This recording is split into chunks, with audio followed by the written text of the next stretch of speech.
Hello good morning friends, मैं शालिनी आपका अपने यूट्यूब चैनल के आइडियल इंस्टीट्यूट पर स्वागत करती हूँ। बच्चों, आज हम बात करते हैं संज्ञा की। आज हम लोग अपने क्लास में पढ़ेंगे संज्ञा। तो संज्ञा पढ़ने के पहले पहले हम जान लेते हैं थोड़ा सा संज्ञा के बारे में। तो संज्ञा जब हम शुरू करते हैं, सबसे पहली जो हमारी इकाई होती है वो वर्ड होती है। सबसे छोटी जो हमारी इकाई होती है ध्वनि की, वो वर्ड होती है। ध्वनि की सबसे छोटी इकाई क्या होती है बच्चों? वर्ड होती है। वर्ड वर्ड के बाद हमारा क्या होता है? शब्द होता है। शब्द के बाद हमारा क्या होता है? पद होता है।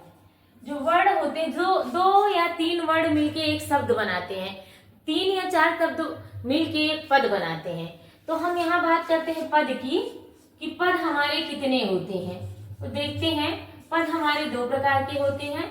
एक होते हैं विकारी, एक होते हैं अविकारी। पद हमारे 2 होते हैं, एक होते हैं विकारी पद, दूसरा होता है अविकारी। तो हम देखते हैं कि विकारी शब्द क्या होते हैं। चाहे इनको पद भी बोलो, चाहे शब्द भी बोल सकते हैं। विकारी विकारी में हम कह सकते हैं जिन शब्दों में लिंग वचन कारक और काल के अनुसार परिवर्तन होता है, उन्हें हम विकारी शब्द कहते हैं। और जिन शब्दों में लिंग, काल, कारक, पुरुष, वचन के अनुसार कोई भी परिवर्तन नहीं होता है, उन्हें हम अविकारी शब्द कहते हैं। इसमें विकारी में क्या होता है? लिंग, वचन, काल,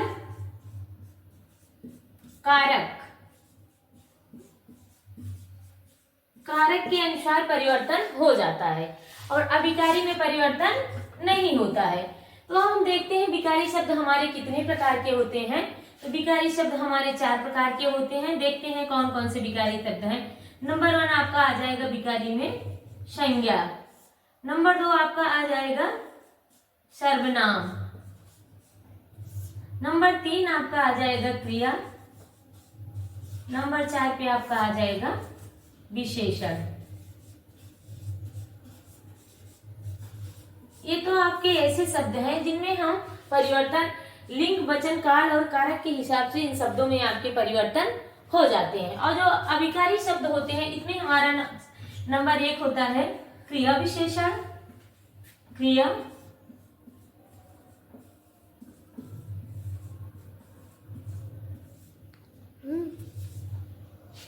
संबंध बोधक। नंबर 3 पे हमारा आएगा समुच्चय बोधक।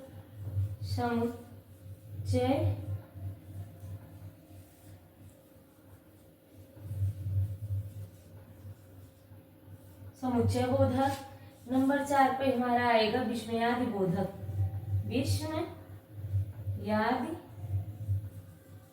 विस्मयादि बोधक।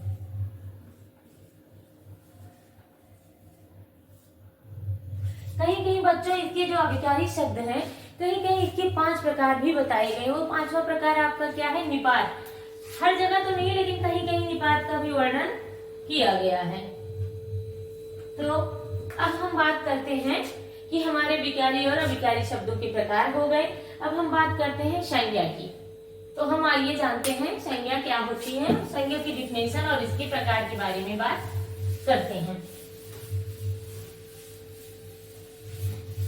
इस संसार में जितने भी चीजें, द्रव्य, पदार्थ, मनुष्य, स्थान, जगह, जितनी भी चीजें हैं, सब आपके संज्ञा के अंतर्गत आते हैं। पहले हम लोग बचपन में पढ़ते हैं कि किसी व्यक्ति, वस्तु, स्थान के नाम को हम संज्ञा कहते हैं। लेकिन अब संज्ञा की परिभाषा को थोड़ा मॉडिफाई किया गया है, थोड़ा और विस्तार में पढ़ाया गया है, थोड़ा कुछ यूनिक चीजों को जोड़ के बताया जा रहा है, ताकि जो हमारे आने वाले एग्जाम है उसमें हम अच्छे से कर पाए।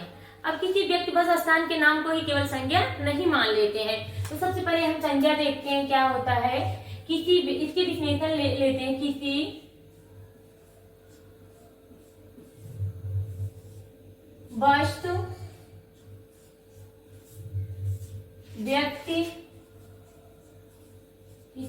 व्यक्ति, स्थान, गुण,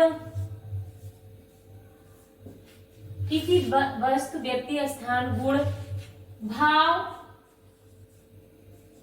जाति, किसी वस्तु, व्यक्ति, स्थान, गुण, भाव, जाति, क्रियाओं या क्रियाओं आदि को हम संज्ञा कहते हैं। क्रियाओं को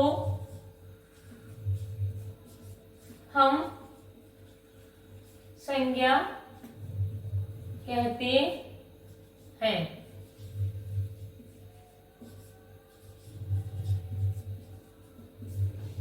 किसी वस्तु, व्यक्ति, स्थान, गुण, भाव, जाति, क्रियाओं को हम संज्ञा कहते हैं। अब हम संज्ञा को देखते हैं कि संज्ञा कितने प्रकार की होती है। कुछ विद्वानों का मानना है कि संज्ञा, कहीं कहीं पूछता है संज्ञा उत्पत्ति के आधार पर 3 प्रकार होती है, फिर कहीं क्या कहते हैं कि अर्थ के आधार पर संज्ञा के 5 प्रकार होते हैं। तो पूर्ण रूप से हम जानते हैं कि संज्ञा के प्रकार। तो आइए हम संज्ञा के प्रकार की बात करते हैं। उत्पत्ति के आधार पर, उत्पत्ति के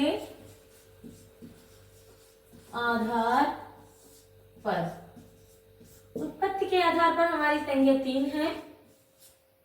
नंबर 1 कह सकते हैं व्यक्तिवाचक संज्ञा। व्यक्तिवाचक संज्ञा, जातिवाचक संज्ञा, व्यक्तिवाचक संज्ञा,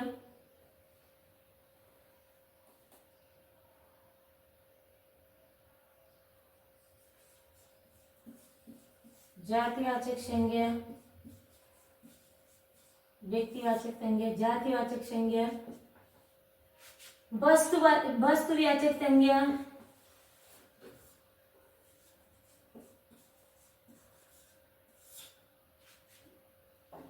व्यक्तिवाचक संज्ञा, जातिवाचक संज्ञा,